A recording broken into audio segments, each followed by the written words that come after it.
savoir, Waxei, Closette, Prof Isekai, dis tout ce que t'as à dire, mais on a faim. J'ai pas la pression, pas du tout, non, c'est pas vrai. Nous daillons. Ouais, Waxay Closet, du coup, le titre novel graphics de la semaine, qui a été, on a vu dans la liste des sorties. C'est encore un titre sur lequel je suis arrivé sans rien savoir, hein, comme la semaine dernière, je crois. Hein. C'était aussi un titre novel, je sais plus. La semaine dernière, j'avais fait Tales Tale. T'avais fait Tell's Tale, Ouais. ouais, effectivement. Du coup, j'étais pas prêt, hein, j'étais pas Ah ouais? prêt. Oh. Je savais que ça allait être horrifique, tu vois, mais j'imaginais pas vraiment de quelle façon. En fait, et du coup, l'histoire c'est celle de Amy, c'est une gamine qui a max, je sais pas, 12 ans, et depuis quelque temps elle fait des rêves, mais genre vraiment super chelou en fait. Au départ, son ami lui dit, c'est rien, c'est des rêves lucides, tu sais, les fameux, et à un moment elle finit par se rendre compte qu'il s'agit plutôt d'une autre réalité dans laquelle elle s'échappe quand elle dort en fait. Du coup, une sorte de projection astrale d'elle-même dans un autre monde ou une. Et du coup, ce monde étrange qu'elle visite en songe est loin d'être un rêve. En fait, c'est plutôt une sorte de planète inconnue avec des créatures hostiles qui cherchent à s'infiltrer dans notre monde à nous en utilisant l'esprit des dormeurs comme point de passage dans l'espace-temps. Et du coup, sur place, Amy rencontre une autre gamine à la mémoire, on va dire, pas effacée, mais oui, c'est un peu le bordel, quoi. Elle se rappelle plus d'où elle vient, pourquoi elle est là, qui moi elle s'appelle. Du coup, elle aimerait bien revenir, sauf qu'elle est coincée là-bas depuis au moins 2 mois et elle sait pas comment rentrer. Et on sait pas du coup si elle est là-bas avec son corps éthéré, si elle est dans son corps physique, enfin c'est assez particulier. Et ensemble, elles vont tenter de trouver un moyen de lui faire retrouver la mémoire et surtout de rentrer sur Terre. Voilà. Donc en commençant le tome, je m'attendais pas à tomber sur un mélange de Junji Ito et Parasite, hein. Mais c'est peut-être ce qui se rapproche le plus de Waxay Closet, avec une certaine appétence pour les corps étrangers, la déformation des corps et la dévoration. Hein, voilà, Ah en ouais, gros. carrément. Waxay Closet, c'est un trou de serrure qui emmène sur une planète alien ou une autre dimension, on sait pas vraiment, où t'as presque tout qui veut te bouffer, ou t'utiliser comme lieu de ponte pour essaimer à travers la planète en libérant des vers parasites genre nématodes dégueulasses qui vont aller grouiller un peu partout dans l'espoir d'infiltrer un œil, une bouche, une oreille, creuser un nid qui servira de portail dimensionnel pour Mais c'est infiltrer notre horrible. réalité C'est en horrible. utilisant notre corps comme vaisseau. C'est charmant, n'est-ce pas? Et pourtant, j'ai l'impression que, rien que sur ce premier volume, il y en a déjà pas mal, tu vois. Mais en vrai, je suis sûr que ça en a gardé sous la pédale, tu vois. Genre, on va avoir beaucoup plus de trucs crades sur la suite, tu vois. Parce qu'on est en pleine période de Halloween en plus, donc c'est vraiment, c'est malin, hein, parce que c'est vraiment le truc idéal pour ça. Et je pense on n'a pas vu de ce qu'il y a de plus dérangeant sur ce titre. Il y a des trucs qui vont être plus chocs après. Ça reste, on va dire, sur un premier volume, on va dire sage. Hein, voilà. Il y a des trucs, t'es là, c'est crade un peu, c'est crado. Hein, faites pas ça. Mais finalement, ça va, ça reste, on va dire, presque safe. Quoi. On a des trucs un peu parasitaires, des machins qui poussent dans les yeux. Voilà, c'est rien de bien méchant, quoi. Voilà. Mais il y a déjà des choses qui peuvent mettre un certain inconfort. Quoi. Si vous avez du mal avec le body horror made in Japan, hein, c'est vrai que là, ça va être compliqué. Le trait me fait un peu penser à celui de Mohiro Kito. Je sais pas si vous vous rappelez de cet auteur très dérangeant qui avait fait Narutaru.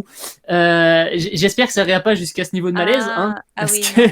que c'est vrai qu'il y a un trait qui est un peu enfantin dans ces closettes, tu vois, c'est un trait un peu simple. Que Mohiro Kito a aussi, tu vois, c'est des traits un peu, jeunesse, et Ouais. tu ouvres le truc et non, c'est pas pour les enfants, ne repose ça, gamin.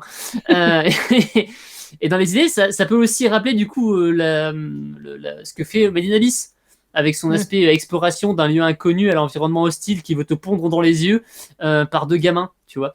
Il y a des échos à l'horreur, à la SF, au fantastique, c'est tout mélangé. Et c'est assez curieux, mais c'est clairement pas déplaisant. Hein. Moi, ça me plaît bien, hein, pour le coup, d'autant qu'il y a un vrai mystère autour de ce monde-là. Donc, j'ai vraiment hâte d'en apprendre plus. J'ai bien aimé le monster design aussi. On voit un peu les bestioles sur la fin du tome. Et on en voit un peu au milieu. C'est-à-dire que tu as ce côté très dérangeant que tu as dans Parasite à base de tentacules qui t'attrapent et qui essaient de te bouffer, de t'envoyer d'un monde à l'autre. Les corps déformés qui se... Ça fait un peu penser à Junji Ito aussi, genre un œil qui commence à s'élargir, un peu comme dans Spirale, tu vois. Ouais. y a un peu cette vibe horrifique. Non, mais franchement, c'était pas mal, Waxay Closet. Là, c'est vraiment la bonne période pour le sortir. C'est vraiment cool. Mais par contre, ouais, si vous êtes pas chaud avec l'horreur à la base, allez pas sur Waxay Closet. Hein. Tentez autre chose. Peut-être plutôt Hotel Voynich. Là, au moins c'est rigolo. Waxay Closet, c'est pas drôle. Hein. C'est pas drôle du tout. C'est quand même plus, c'est quand même plus entre guillemets light, on va dire, dans le body horror que du Junjito, quoi. Pour l'instant, ouais. Ouais, pour l'instant. Enfin, c'est-à-dire qu'il y en a moins. Il y en a moins, mais par contre, sur l'horreur, quand elle est là, tu le sens bien, quoi. C'est pas, Ah oui, bien sûr, c'est pas léger, tu vois. On est sur un truc type belle déformation, quoi. Des gens qui, enfin voilà, t'as des trucs un peu crado, quoi. Mais c'est pas sanglant, tu vois. On est vraiment sur un truc. Oui, c'est vrai. Il y a, je sais pas, je pense à certaines planches que je vais pas avoir à balancer, mais effectivement, t'as des trucs à base de en fait, c'est un humain, mais plus trop, il y a un bout en moins. Voilà, mais c'est pas sale. C'est du body horror qui cherche pas à faire sanguinolent. Il n'y a pas de sang, ouais. Il y a pas de sang. Même, je crois qu'il n'y a aucune planche avec du sang. Pour l'instant, en tout cas. Parce que honnêtement, s'il y a des persos qui se font bouffer à un moment, ça va forcément saigner. Hein. Mais c'est vrai que dans l'immédiat, il y a une planche qui m'a, alors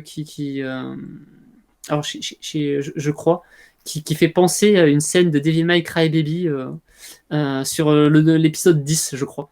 Et j'y ai repensé là à l'instant, et c'est vrai qu'il y a un peu cette vibe là. Mais une belle déformation, mais ce n'est pas sale, exactement. Ça s'appelle être enceinte. Ah oui, non, il n'y a pas les vergetures pour le coup. On n'a pas ce genre de truc pour le coup, ça aurait été mignon à côté. Sur Waxay Closet, c'est quand même assez dérangeant par moment. Mais j'aime bien, moi. Hein, c'est la vibe qu'on peut avoir sur Junji Ito et un peu peut-être ce que faisait comment il s'appelle l'auteur de L'école emportée, Uezu, avec ce trait un peu jeunesse. Mais du coup, ça fait presque shoujo horreur. Du coup, c'est un seinen, mais il y a une vibe un peu shoujo dans le trait et dans l'ambiance. C'est très sympa. Moi, j'aime beaucoup.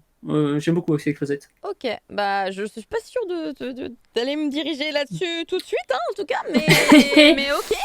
Ok, merci beaucoup, prof, pour tous ces détails concernant Waxay Closet.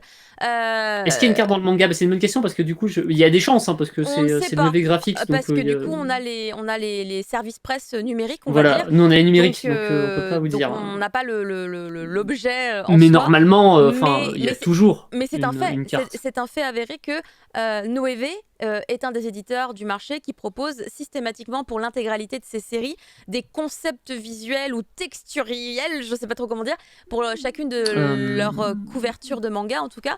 Et du coup, très certainement pour Waxay Closet, il y a aussi un petit détail, quelque chose qui fera la différence avec d'autres sur la couverture, ouais, bien sûr. Toujours. Et on aura évidemment le petit Toby, l'insert, la carte collector qui sera peut-être signée si on a du bol, je sais pas. Ouais, c'est toujours le même délire, c'est t'as de la chance. Voilà. Bon, après, on sait pas. À collectionner, ils devaient sortir un classeur d'ailleurs pour les ranger, je crois. Ah ouais? Ouais, je crois que ça avait été annoncé il y a un moment. J'attends plus d'infos là-dessus parce que j'en ai quelques-uns quand même, des Noévé Graphics. D'accord, bah oui, c'est vrai que ça serait sympa puisqu'il y a plein de petites cartes. Et plus on a de tomes, plus on a de cartes. En tout cas, merci beaucoup, prof.